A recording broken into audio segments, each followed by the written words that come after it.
pochissime parole, non certo per presentare chi questa sera leggerà pagine dell'Ariosto, un po' perché un suo profilo biografico e scientifico è accessibile nel sito che dà tutte le notizie relative a questo nostro ciclo di incontri, nel sito appunto dell'Istituto Veneto.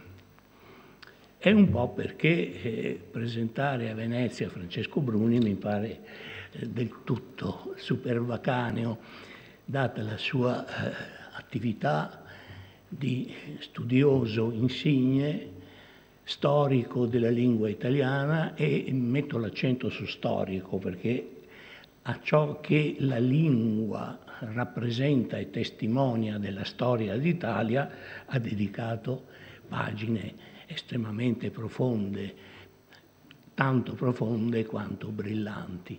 Quindi nulla dirò di Francesco Bruni, nulla dirò d'Ariosto evidentemente, ma mi preme dare un cordiale, e cordiale deve essere visto il titolo che è il nostro ciclo, saluto ai non moltissimi uditori presenti e ai moltissimi uditori virtuali che, come ci segnalano i nostri contatori, in parecchie centinaia, in alcuni casi in migliaia, accedono come appunto uditori lontani a questo nostro servizio, perché si tratta di un servizio che facciamo anche per la scuola, e lasciano il segno del loro passaggio in un piccolo scatto di quel contatore di cui dicevo.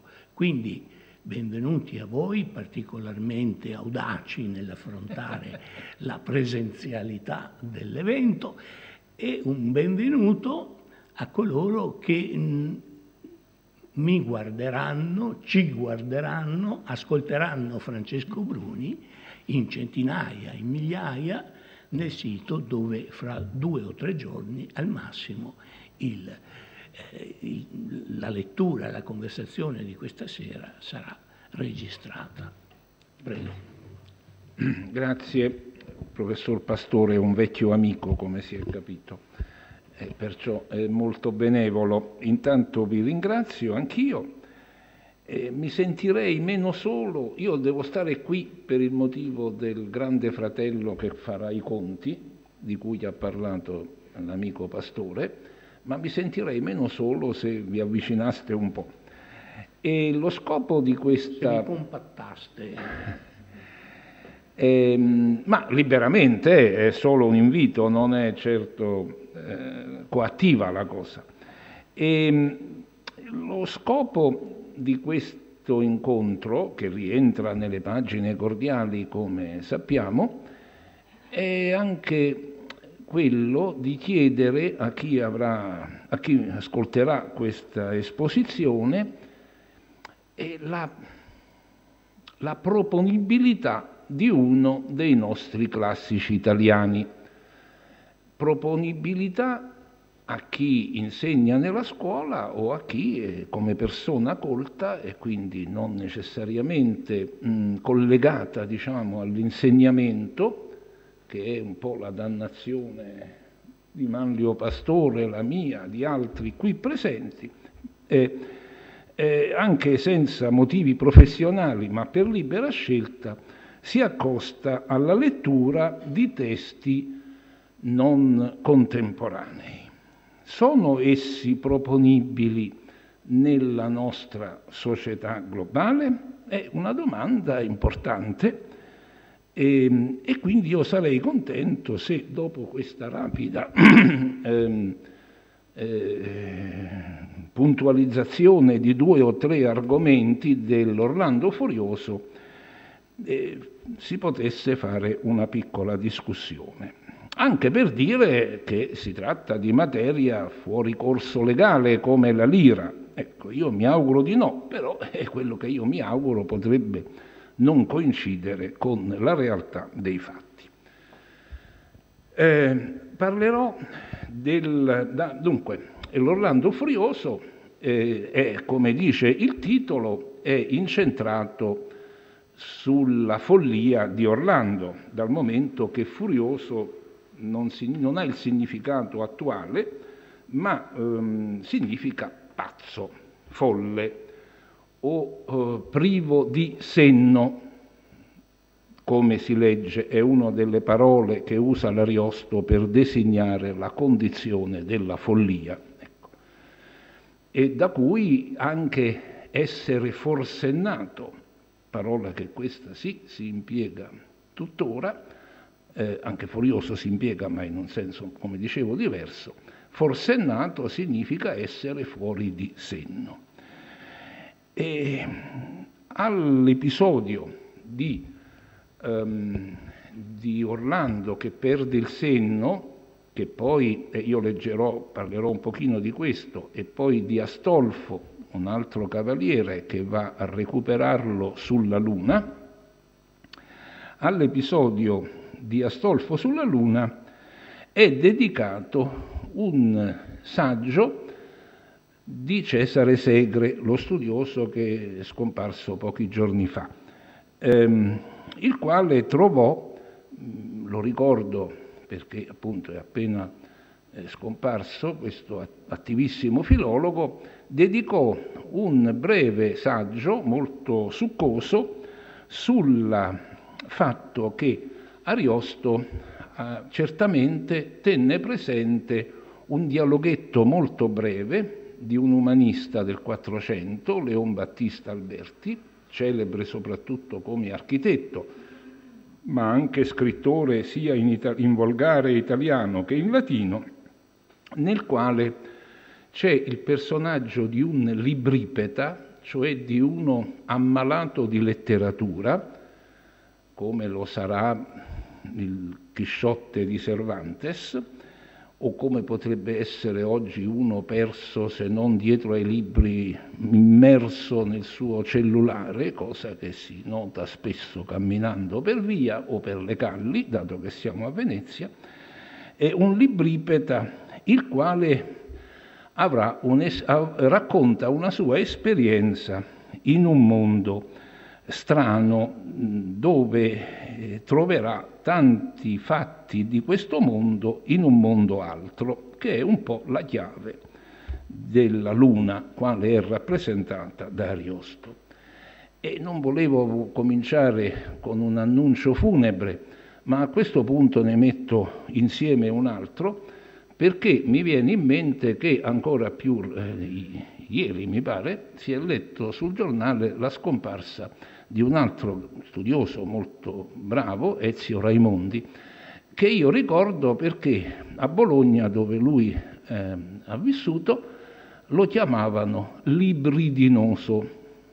Ecco, quindi a proposito di libripeta, fatemi fare questa battuta non troppo funebre,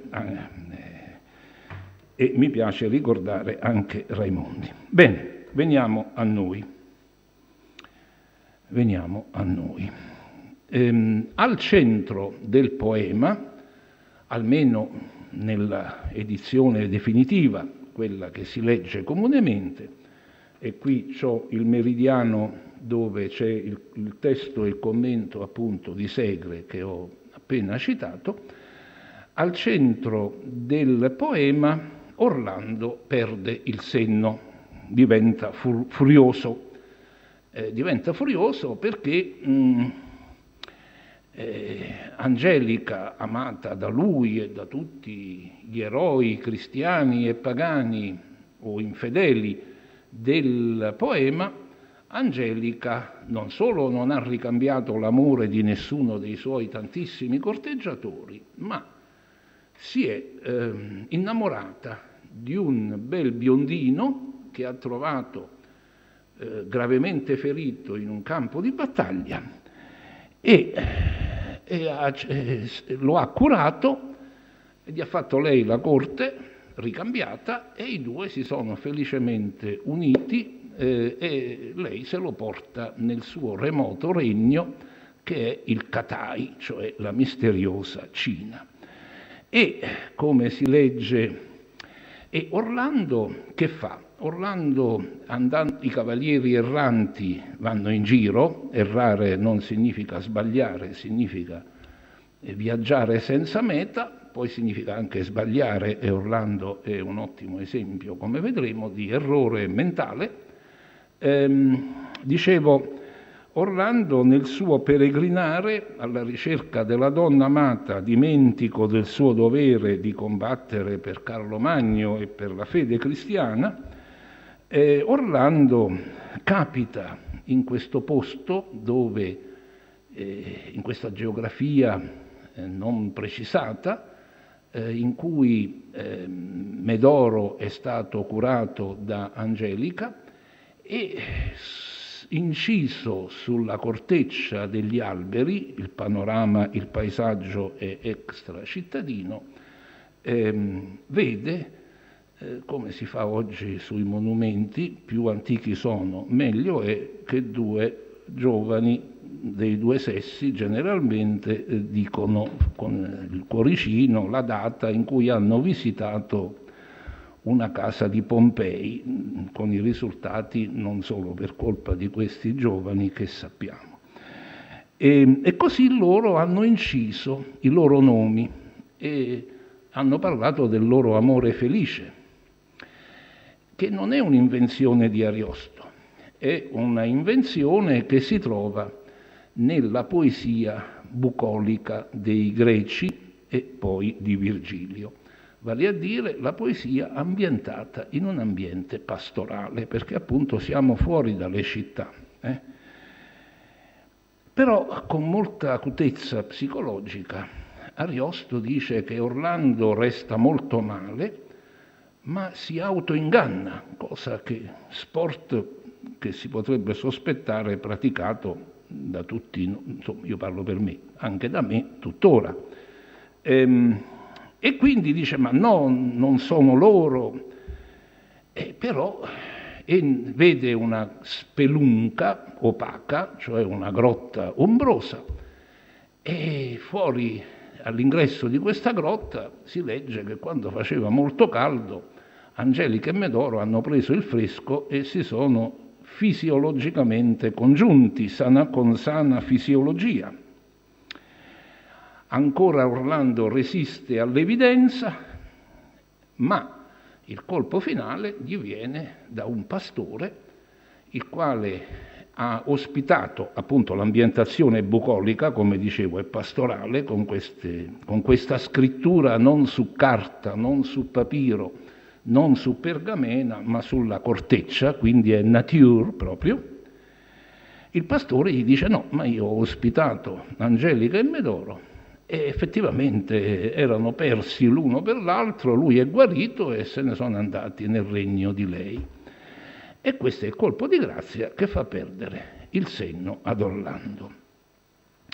Come dice l'Ariosto, anzi sarebbero le parole del pastore al povero paladino, e senza aver rispetto che ella fosse figlia del maggior re che abbia il Levante, questo estremo oriente del Catai della Cina, da troppo amor costretta, Angelica si condusse a farsi moglie d'un povero fante, non un cavaliere valorosissimo, Orlando, Sacripante, gli infiniti corteggiatori Rinaldo, sfortunati di Angelica, non un grande cavaliere, ma un fante.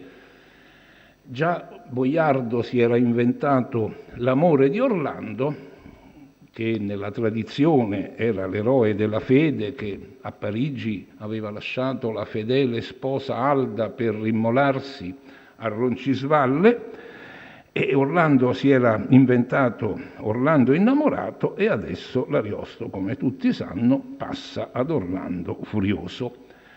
E quindi il testo dice, afflitto e stanco al fin cade nell'erba, è solo un breve particolare di questo processo di Orlando che perde la ragione, la sua mente si offusca, la parola è di Ariosto, quindi proprio perdere il lume, si dice ancora oggi, no?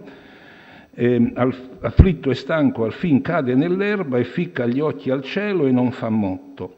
senza cibo e dormir così si serba, che il sole esce 3 volte e torna sotto, e dopo 3 giorni scoppia questa pazzia che lo conduce a distruggere uomini e cose. Orlando è invulnerabile come Sigfrido, come Achille, e si spoglia, si straccia, si toglie di dosso le armi e poi si squarciò i panni, vedete la terza ottava sulla destra, e poi si squarciò i panni e mostrò ignudo l'ispido ventre, cioè perde la dignità umana, mostrandosi nudo, e tutto il petto e il tergo. E cominciò la gran follia, sì orrenda che della più non sarà mai chi intenda. In tanta rabbia, in tanto furor venne, ecco il furore, che rimase offuscato in ogni senso, eccetera, eccetera.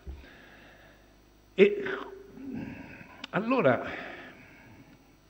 posta questa premessa, dopo molte gesta terribili di Orlando, appunto, che infuria, facendo danni umani e materiali, senza che nessuno possa porre freno a questa follia furiosa, il rimedio lo troverà un cavaliere, Astolfo, il quale vola sulla groppa di un ippogrifo, una specie di cavallo alato. E vola, e per Astolfo riceve l'istruzione che per recuperare il senno di Orlando bisogna andare sulla Luna. A questo proposito ricordiamo che l'universo di Ariosto è pre-galileiano, dunque la Terra è al centro, il sistema geocentrico, e la Luna è il primo dei cieli. Il primo dei cieli significa che siamo fuori del mondo terrestre, che è dominato dal ciclo della nascita e della morte, della generazione e della corruzione, secondo la filosofia aristotelica, e invece il cielo della Luna, come quello di Mercurio, di Venere e i cieli superiori, sono cieli dove non c'è mutamento, perché sono governati da sostanze prive di corpo, che sono gli angeli. Quindi passare dalla Terra alla Luna significa passare dal mondo del mutamento al mondo dell'eternità. Ecco. Anche Dante, è lo stesso universo del paradiso dantesco, per capirci. Astolfo arriva con l'ippogrifo sul paradiso terrestre, che essendo terrestre è ancora su questa terra. Nell'Oriente veniva localizzato il paradiso terrestre, incontra San Giovanni Evangelista e San Giovanni Evangelista gli fa da guida verso il cielo della Luna, dove lui ha la missione di recuperare il senno di Orlando. Che cosa trova Astolfo sulla Luna? Ciò che si perde qui, là si raguna, dice il testo.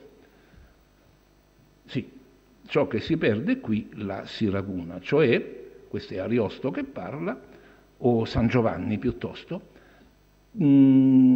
tutto quello che noi perdiamo sulla Terra arriva nell'altro mondo, perché la Luna è un altro mondo.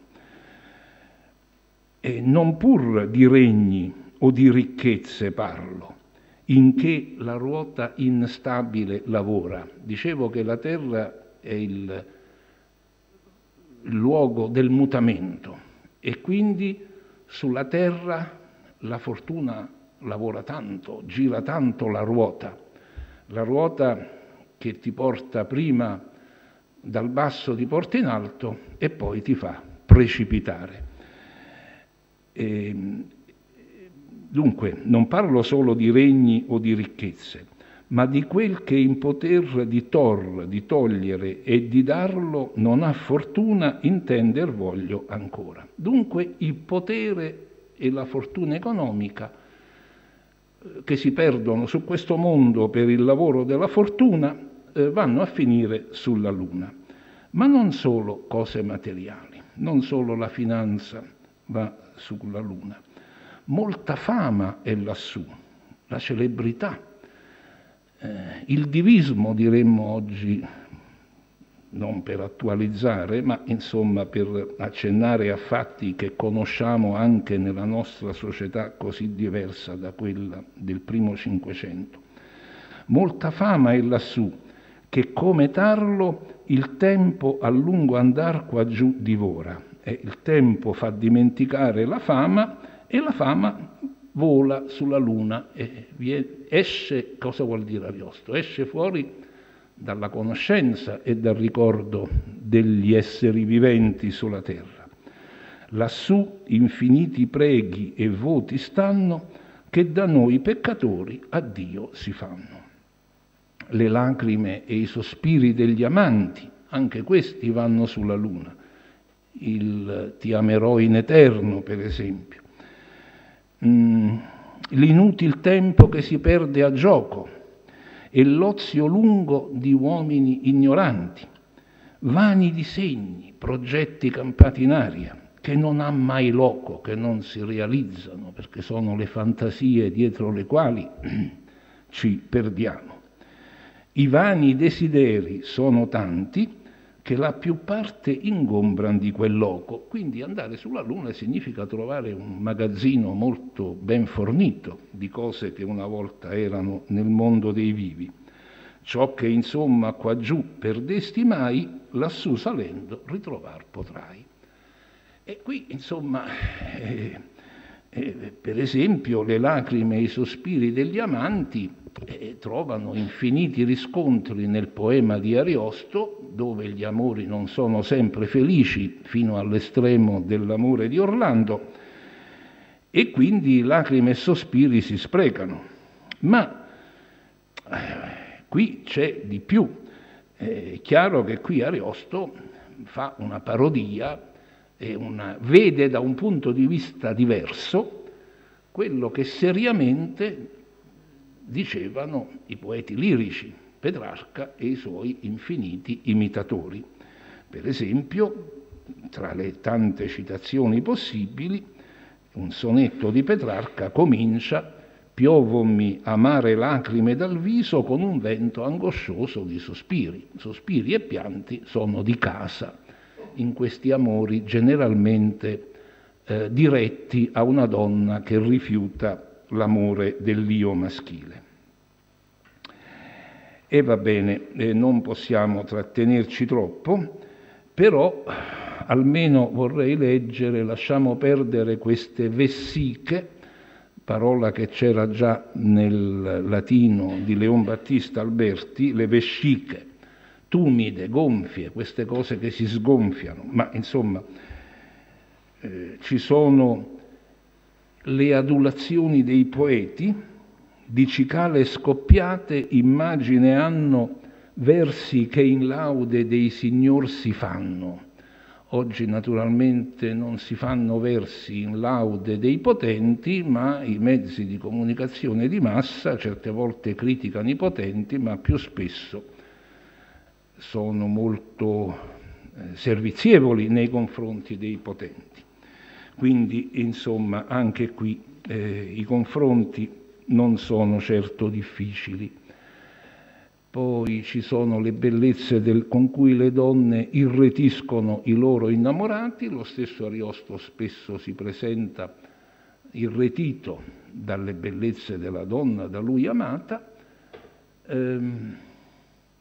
Astolfo trova anche alcune cose che ha perduto dietro i suoi vani disegni, perché qui si parla di Astolfo, che guarda curioso prima di arrivare dà un'occhiata in giro al paesaggio lunare, prima di recuperare il senno di Orlando. Quivi ad alcuni giorni e fatti suoi, che egli Astolfo già aveva perduti, si converse, dice: ci sono pure io, anch'io ho fatto le mie sciocchezze, in sostanza. Che se non era interprete con lui, se non c'era San Giovanni Evangelista che gli facesse da guida, non discernea le forme lor diverse, non ci si sarebbe orientato. E poi, e questo è molto bello, poi giunse a quel che par sì averlo a noi, giunse a quello che a noi umani sembra di averlo tanto abbondante, che mai per esso a Dio voti non ferse, che non si fecero mai preghiere a Dio si chiede la salute, il successo in amore, il successo nella vita, ma questa cosa qui non la chiediamo mai. E questa cosa qui è il senno, io dico il senno, quindi vedete che c'è una riflessione tra il morale e l'umoristico satirico. Io dico il senno, e ne era quivi un monte, quindi tanto senno c'è sulla luna, vuol dire che sulla terra c'era, ma se n'è andato. E ne era quivi un monte, solo assai più che le altre cose conte. Da solo il senno, questo monte del senno, era più di tutto il resto. Era come un liquor sottile e molle, quindi vuol dire che è come uno spirito, un alcol che evapora facilmente, atto a esalar se non si tien ben chiuso, e si vedeva raccolto in varie ampolle. Quindi è come una farmacia dove ci sono questi vasi di vetro e ognuno ha la targhetta col nome del legittimo proprietario. Varie ampolle, qual più, qual men capace, atte a quell'uso. Quella in maggior di tutte, in che del folle signor d'Anglante era il gran senno infuso. L'ampolla più grande era quella di Orlando, signore di Anglante, che era proprio impazzito al 150% e quindi era molto colto, era molto religioso, sapeva le lingue, come adesso vedremo, e quindi l'ampolla che doveva contenere il senno di questo eroe era enorme. E fu dalle altre conosciuta, fu distinta rispetto a questa infinita serie di ampolle, quando, dal momento che aveva scritto di fuor senno d'Orlando. C'è la sua targhetta, quindi Astolfo la prende e la riporta giù, eccetera, eccetera.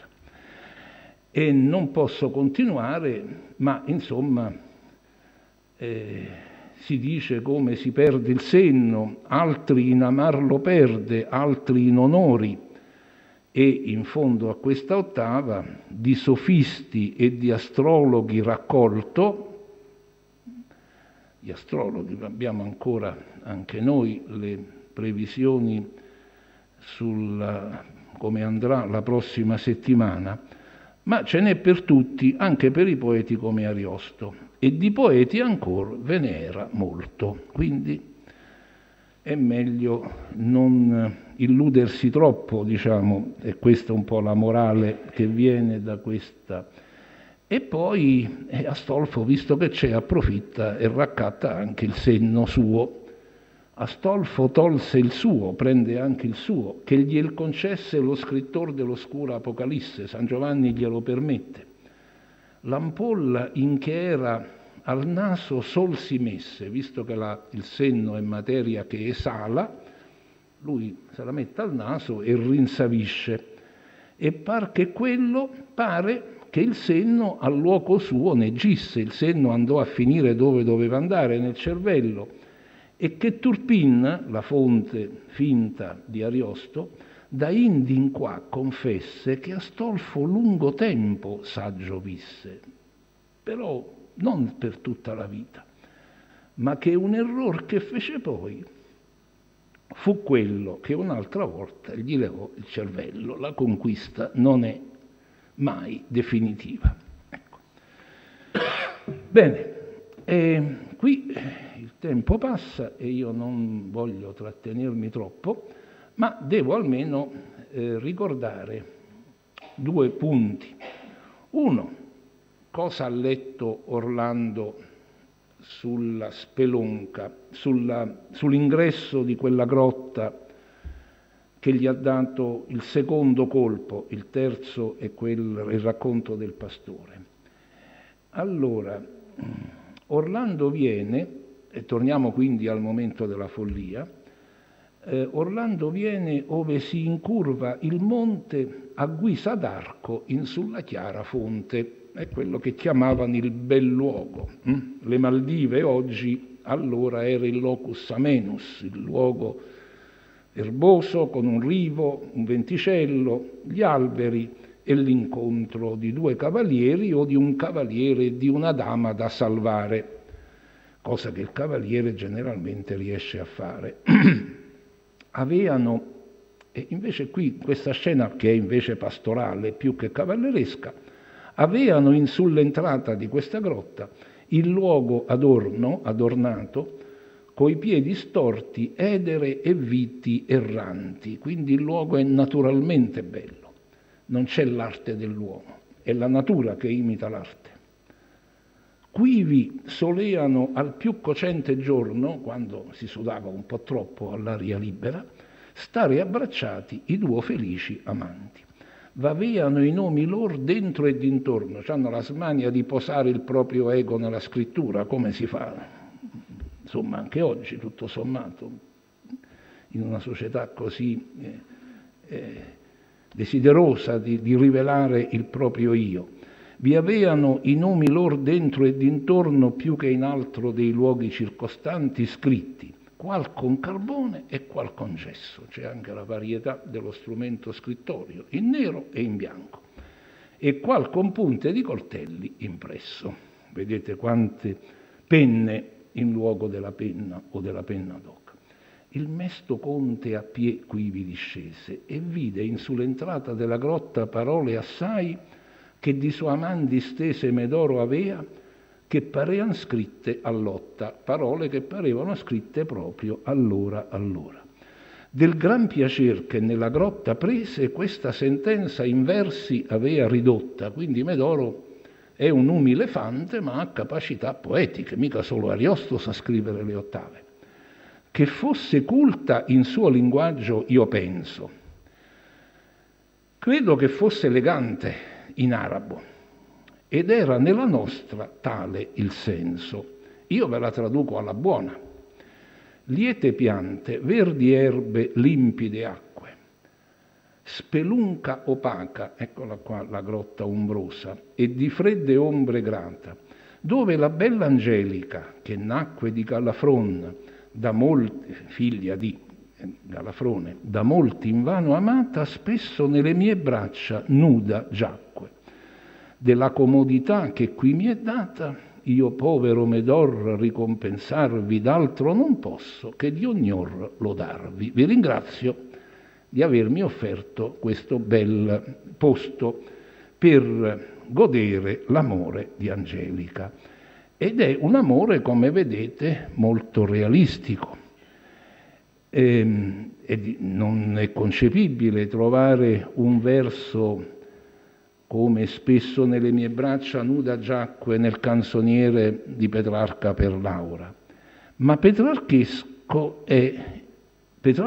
sono i primi due versi, liete piante, verdi erbe, limpide acque, eccetera, e spelunca opaca e di fredde ombre grata. Qui vedete per esempio un sonetto di Petrarca che comincia con un'invocazione alla natura, lieti fiori e felici e ben nate erbe, eccetera, e si possono citare molti versi. In sostanza voglio dire che Ariosto sta facendo del petrarchismo, ma del petrarchismo parodistico. E Orlando, come è stato detto da un critico oggi dimenticato, che era padovano, Giuseppe Toffanin, Orlando è l'amante platonico, perché il tempo in cui Ariosto scrive è il tempo dei trattati e dei dialoghi di amor platonico. Un amore platonico quindi molto idealizzato. Aveva cominciato in volgare il suo amico Pietro Bembo, che era veneziano, con il dialogo Gli Asolani, perché è ambientato nella vicina Asolo, e dunque dicevo, questo amore platonico era un po' il contraltare a una realtà spesso brutale e violenta e corrispondeva a un bisogno dell'epoca. ma a furia di platonismo il povero Orlando, che sapeva tradurre dall'arabo perché era una delle molte lingue che conosceva, dice lo stesso Ariosto, a furia di platonismo il povero Orlando si è trovato, come dire, fuori della rotta, fuori della realtà, fino a diventare folle. E quindi qui non posso, era scritto in arabico che il conte intendeva così ben come latino, e quindi però questa traduzione da Medoro gli costa cara, insomma. Dice, fra molte lingue, molte che aveva pronte, era poliglotta, prontissima aveva quella, il paladino, eccetera, eccetera. Vediamo un po' come indicò lo stesso Toffanin in un volume dedicato al Cinquecento. Toffanin indicò l'alternativa ad Orlando in Rinaldo, che sarebbe, anche il Rinaldo era innamorato di Angelica, era il cugino di Orlando, i due si contrastano, si fanno la concorrenza, poi perché amano entrambi Angelica. Una delle infinite storie, l'Orlando Furioso è ricchissimo di storie, di invenzioni, di novelle, di personaggi di ogni genere. È uno dei classici più divertenti della letteratura italiana e forse il più divertente, non so dire, non voglio fare gare di primati, ma certamente si lascia leggere con grande facilità e varietà. Insomma, Rinaldo, una delle avventure di Rinaldo, in breve, è questa. Capita, questi cavalieri erranti viaggiano in tutto il mondo, insomma, conosciuto, tranne le Americhe, che Ariosto non prende in considerazione, e l'Oriente sì, però, e tra l'altro Rinaldo capita una volta in Scozia. L'Inghilterra era ancora lontana, periferica rispetto all'Europa. Oggi magari periferici siamo diventati noi altri dei paesi mediterranei, ma allora l'Inghilterra era un paese periferico, ancora più periferica era la Scozia. E alcuni viaggiatori avevano parlato, tra l'altro, della grande libertà di costumi che c'era in Scozia, ma io non ne so niente, insomma, non ho fatto studi sulla libertà dei costumi scozzesi nel 400. Ma guardando quello che dice l'Ariosto, Rinaldo capita in un monastero, e i monasteri erano luoghi di ospitalità, erano alberghi, non nel senso odierno, ma posti per i forestieri, che potevano ospitare i forestieri, gli stranieri, e in questo monastero sente una storia che riguarda la figlia del re di Scozia, che è stata accusata di ricevere nottetempo un amante nella camera del castello dove abita. E Rinaldo, e allora, secondo la dura legge scozzese, questa principessa, perché appunto è la figlia del re, dovrebbe essere condannata a morte. E Rinaldo dice, c'è una donzella condannata a morte, ma per quale peccato? Ecco, vediamo, pensò Rinaldo alquanto, pensa a quello che questi monaci gli hanno raccontato e poi rispose. Una donzella dunque deve morire perché lasciò sfogar nelle amorose sue braccia al suo amator tanto desire? Sia maledetto chi tal legge pose, e maledetto chi la può patire, maledetto chi tollera una legge così barbarica nel proprio ordinamento giuridico. Debitamente, giustamente muore una crudele, non chi dà vita al suo amator fedele. Crudele è nella lirica tradizionalmente la donna che respinge le profferte amorose del dio maschile. E Rinaldo a questa faccenda, diciamo di stampo petrarchesco, per brevità, si ribella sia vero o falso che Ginevra ha tolto Sabbia il suo amante, vero o falso che Ginevra abbia dato accesso nella sua camera al suo amante, io non riguardo a questo, non me ne importa. Di averlo fatto la loderei molto quando non fosse stato manifesto, purché non si fosse fatta scoprire. Ho in sua difesa ogni pensier rivolto. Datemi pure un che mi guidi presto, e dove sia l'accusator mi mene e mi porti dove dall'accusatore, ch'io spero in Dio Ginevra trar di pene. Ginevra è il nome della principessa. E in effetti Rinaldo scenderà in campo come paladino difensore della principessa. Poi si scoprirà che le cose stanno diversamente da come sembrano, perché la principessa in realtà non ha concesso le sue grazie all'innamorato, è stato invece un corteggiatore respinto da questa principessa Ginevra a sedurre un'ancella di Ginevra, a farsi ricevere da lei di notte sul verone, sul balcone, vestita con le vesti della principessa sua padrona, sicché questo corteggiatore respinto seduce l'ancella di Ginevra e accusa Ginevra di avergli ceduto sessualmente. E quindi è un inganno, è lo scambio di persona, c'è anche il teatro comico dietro, e in sostanza la principessa era in realtà virtuosa e quindi Rinaldo, con questa morale che è molto diversa da quella di Orlando, tutto idealista, la principessa si salverà dalla falsa accusa e potrà sposare il suo innamorato che era stato creduto morto. Ecco, quindi Rinaldo e Orlando sono due tipi diversi. Questo in un poema è normale, come lo è in un romanzo. Sono opere che devono dare un'idea polifonica della realtà, e Ariosto ha fatto i suoi compiti. Io preferirei non allungarmi troppo e concluderei in questo modo. Dopo aver visto appunto questi due eroi che impersonano mentalità e comportamenti diversi, concluderei ancora con Rinaldo,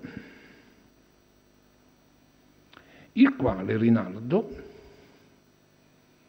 ci sono delle novelle, nell'Orlando Furioso ci sono cavalieri puri e cavalieri da poco, e ci sono donne virtuosissime ed eroiche e donne cialtrone, come è nella vita tutto sommato. Però c'è una novella divertentissima sulla infedeltà e l'immoralità delle donne che bilancia le eroine pure che muoiono per amore, in questa polifonia che è un poema degno del nome. Siamo in un'osteria, luogo che un grande scrittore ceco, Kundera, in un libretto sull'arte del romanzo, definisce il luogo degli incroci e degli incontri. E Kundera, che è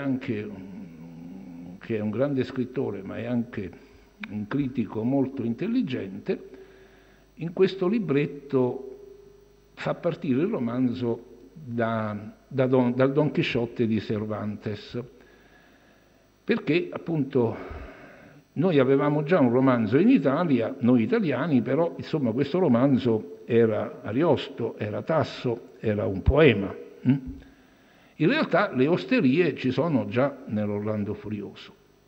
Allora, questa osteria di cui sto parlando non è l'unica. Rinaldo ascolta da un oste questo racconto un po' sboccato sulle donne che tradiscono gli uomini. Già Boccaccio aveva parlato dei tradimenti degli uomini alle donne e delle donne agli uomini, e che tanti altri, mica solo Boccaccio e Ariosto, per carità. Insomma, per farla breve, a un certo punto l'oste gli dice: ma io ho un bicchiere fatato, se tu bevi in questo bicchiere puoi scoprire se tua moglie ti è fedele. E questo è un argomento che è alla base di molti racconti, già orientali e poi medievali. Una novella del Decamerone parte da questa scommessa: mia moglie è fedele, mia moglie è contro quello che invece dice no, tua moglie ti tradisce, io te lo dimostro. Ecco. Rinaldo rifiuta, non vuole sapere. Questo è molto interessante, perché questo non voler sapere significa evitare sviluppi tragici di una verità che potrebbe essere quella che non si vuole sentire. E quindi il poema è problematico, invita a riflettere, oltre che diverte. E per finale citerei questi pochi versi che ci fanno tornare da Rinaldo a Orlando. Sto giocando un po' tra questi due paladini. A un certo punto Orlando arriva in una grotta, non quella di Angelica e Medoro, una grotta dove ci sono due donne, una bella, giovane e pura, e una donna vecchia e che poi si rivelerà molto cattiva, che litigano tra di loro. Orlando entra e vediamo questi 4 versi. Orlando a salutarle fu cortese. Orlando è un eroe un po' troppo platonico, ma insomma è un eroe molto puro. Come con donne sempre esser si vuole. Vedete questa parentesi che generalizza il gesto di Orlando. Orlando è straordinariamente gentile, anche troppo. Però qui l'autore dice, insomma, con le donne si saluta, Ed elle si levaro immantinente e smettono di litigare e lui ricambiarono il saluto benignamente. Ecco, concludo osservando, come è abbastanza facile osservare, che queste buone maniere, che sono di superficie, ma che però riflettono anche un'educazione profonda di rispetto, in particolare degli uomini verso le donne, penseremmo che oggi fossero non ristrette ad una élite, come era al tempo della società cortigiana nella quale visse l'Ariosto a Ferrara, ma fossero invece oggi generalizzate. E purtroppo le notizie che noi ascoltiamo fin troppo spesso contraddicono questa aspettativa, e la brutalità nel rapporto tra i sessi sembra essere oggi, e non solo tra i due sessi, ma anche tra gli esseri umani in generale, sembra essere piuttosto frequente. E con questa riflessione io concludo ringraziandovi per la pazienza e magari ripetendo la domanda che facevo all'inizio, se vi sembra che questa materia, di cui ho dato una piccola esemplificazione, il poema di Ariosto è molto più ampio e più ricco naturalmente, possa essere proposta oggi in tempi così mutati e così diversi. Grazie.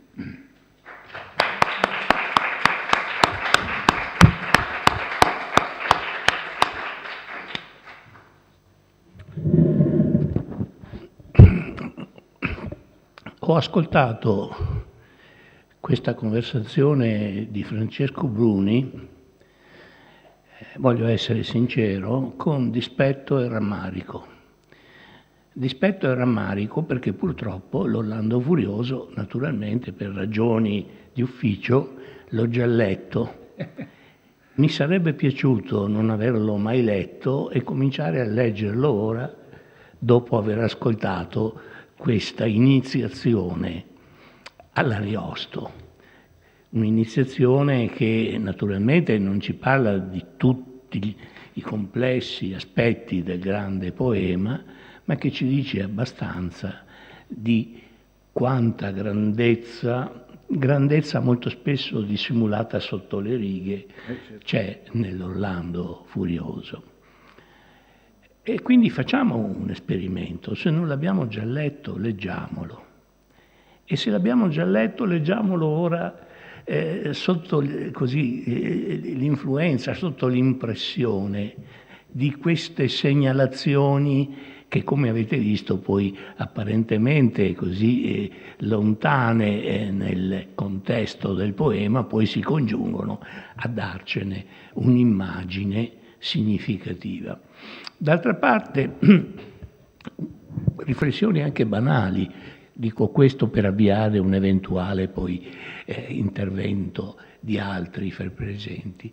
Chiunque abbia letto o visto al cinema i romanzi o i film di Harry Potter, quanti spunti ariosteschi ci ha trovato? Beh, l'ippogrifo innanzitutto, che è invenzione ariostesca, le ampolle conservate non sulla Luna ma in una specie di grande magazzino in cui c'è il destino di ciascuno e sono fragili, e così via.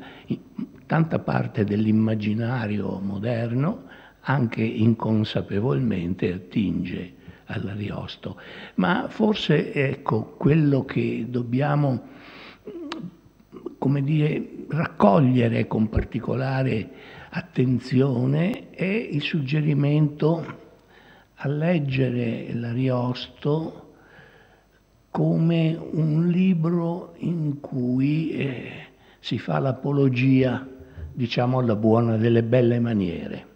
In fondo l'Ariosto sapeva bene che la cavalleria era ormai così un sogno, un'utopia, eppure aveva una profonda nostalgia, aveva un profondo rispetto per le cortesie dei cavalieri antichi, cortesie che vanno dalla difesa delle dame in difficoltà al semplice saluto cortese che un gentiluomo rivolge anche a delle donne sconosciute.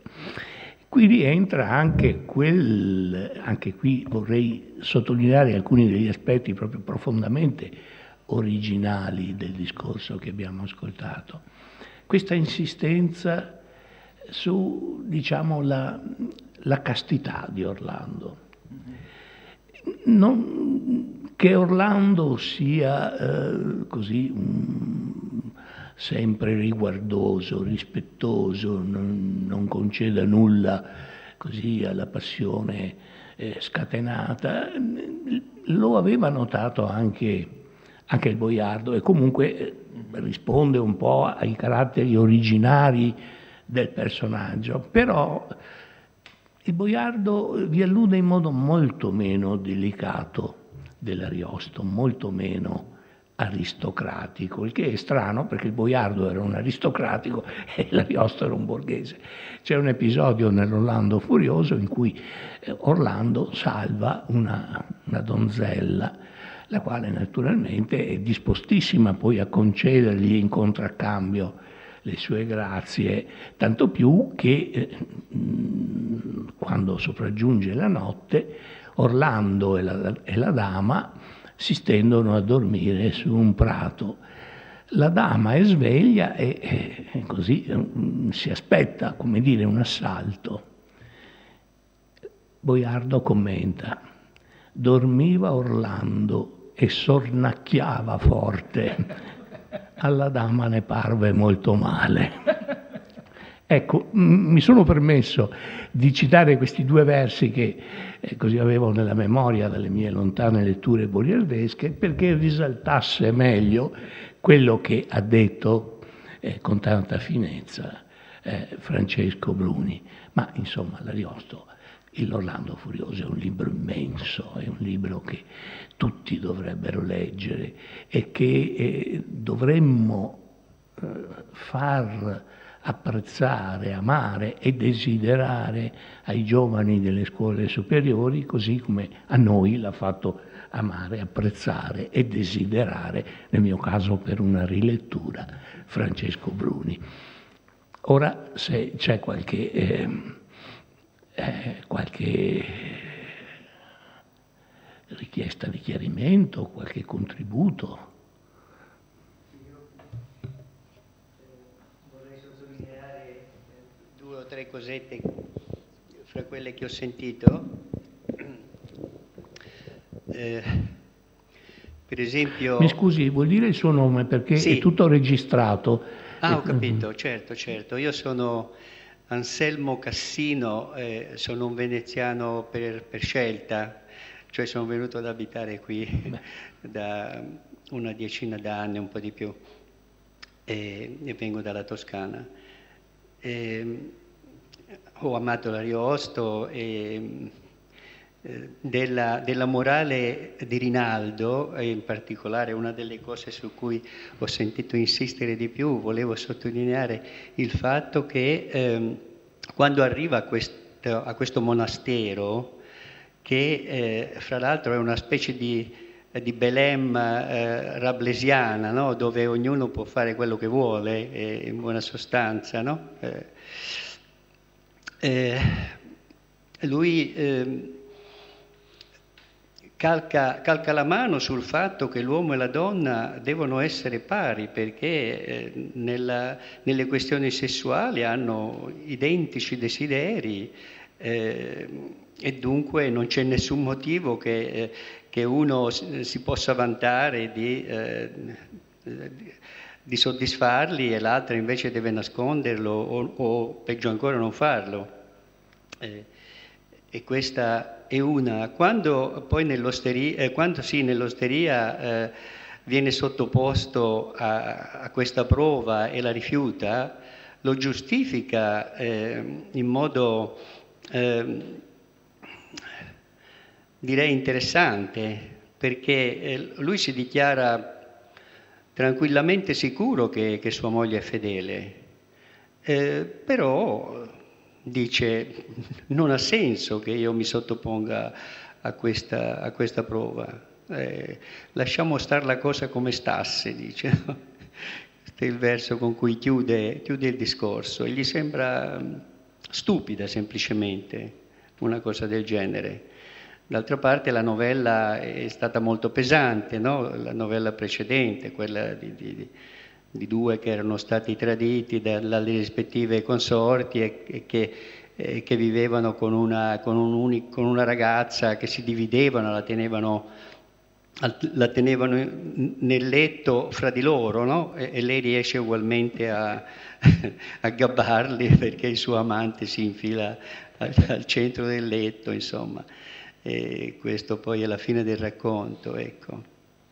E poi sulle osservazioni che sentivo ora sulla modernità del raccontare, mi sembra interessante il fatto che i racconti odierni, anche quelli televisivi, si rifanno un po' al sistema ariostesco che mette in cantiere, per abbracciare, diciamo, gusti molto diversi anche, una quantità di vicende e poi passa da una all'altra, no?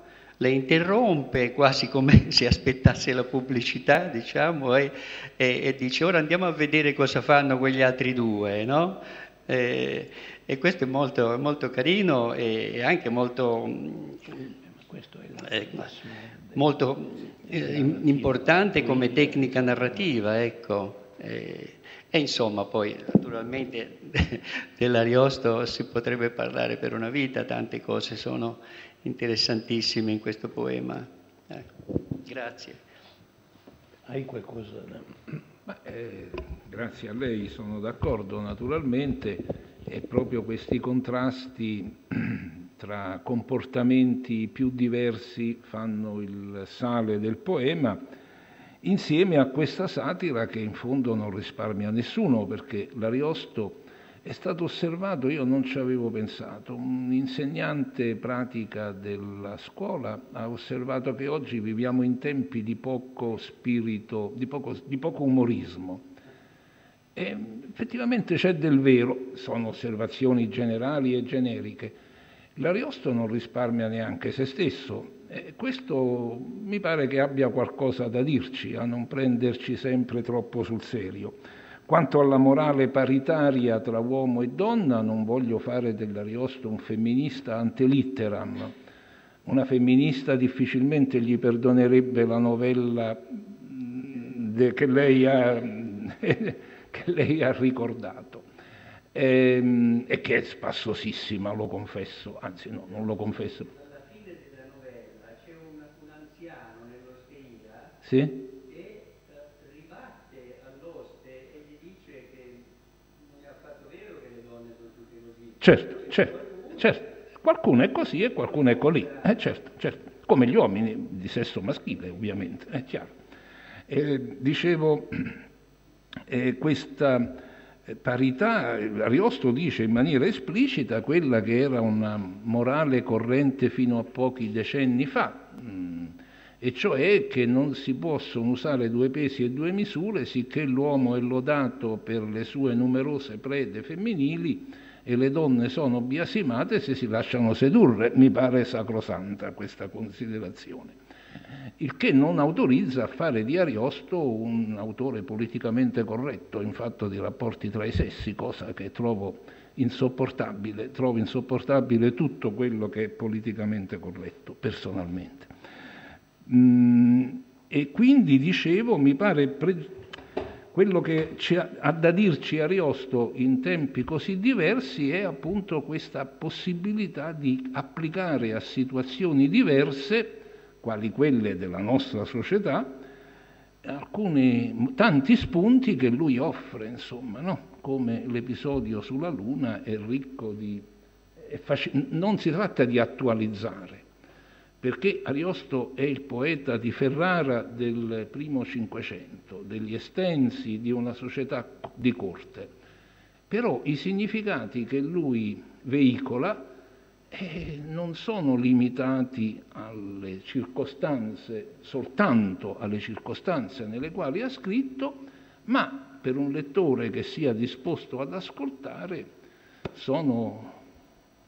possono essere istruttive, insomma, ci possono nutrire. Questa sarebbe la mia idea, che poi è quella di ogni libro che chiamiamo un libro classico sostanzialmente, no? Non il libro che pure leggiamo, no? Il best seller che dura lo spazio di un mattino, ma appunto il libro che vince questa congiuntura per proporsi in maniera nuova e diversa a lettori diversi. Ma io ho già parlato e quindi mi taccio, insomma, e la ringrazio comunque.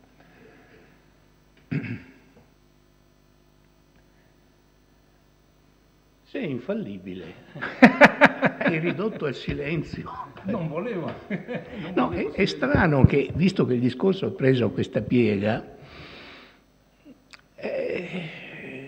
non si parli dei personaggi femminili che sono eroine, anche queste riprese in gran parte dal Boiardo, ma profondamente poi modificate dall'Ariosto. Ariosto, per esempio, pur mantenendo certi aspetti generali del carattere di Marfisa, la ingentilisce molto rispetto alla Marfisa del Boiardo, dove è una pazza scatenata, insomma. Ecco, ma ci sono altre figure come Bradamante, per esempio, altra donna guerriera. Ora è da notare che già in antico c'erano queste figure che risalgono, come dire, all'archetipo delle Amazzoni, ma di queste eroine si sottolineava la virginità, la Vergine Camilla. Nell'Ariosto, per esempio, sicuramente Bradamante non è vergine, ecco. Cioè è insieme è guerriera, ma non nega nemmeno la femminilità dei sensi, diciamo. Quindi anche lì si tratta di un aggiustamento molto molto significativo. Marfisa è vergine, ma è vergine perché è pazza, insomma una specie di isterica, soprattutto macchina da guerra. Soprattutto nel boiardo. È vergine, ovviamente Clorinda, che però qualche volta è osservata, è proprio in limine mortis, è osservata con un occhio, con una certa sensualità, le mammelle che vengono nominate proprio nel momento in cui sta morendo, insomma, ecco. E poi c'è Armida che si atteggia donna guerriera nell'ultima parte del poema e non è sicuramente né guerriera né vergine. Ecco, se vogliamo fare un discorso che io non approvo, ma siccome vanno di moda, riprendiamoli anche noi, se non altro per mostrare che li sappiamo fare meglio. Si potrebbe fare un discorso su questo aggiustamenti della donna in sembianze maschili, ma eccetera, eccetera, eccetera. Ma magari nelle pagine cordiali dell'anno prossimo ne parleremo. No, questo secondo me è interessante. Poi c'è, scusate, una fortissima presenza nella rappresentazione dei personaggi femminili, nel boiardo, nell'Ariosto, anche nel Tasso, è quella delle eroides di Ovidio.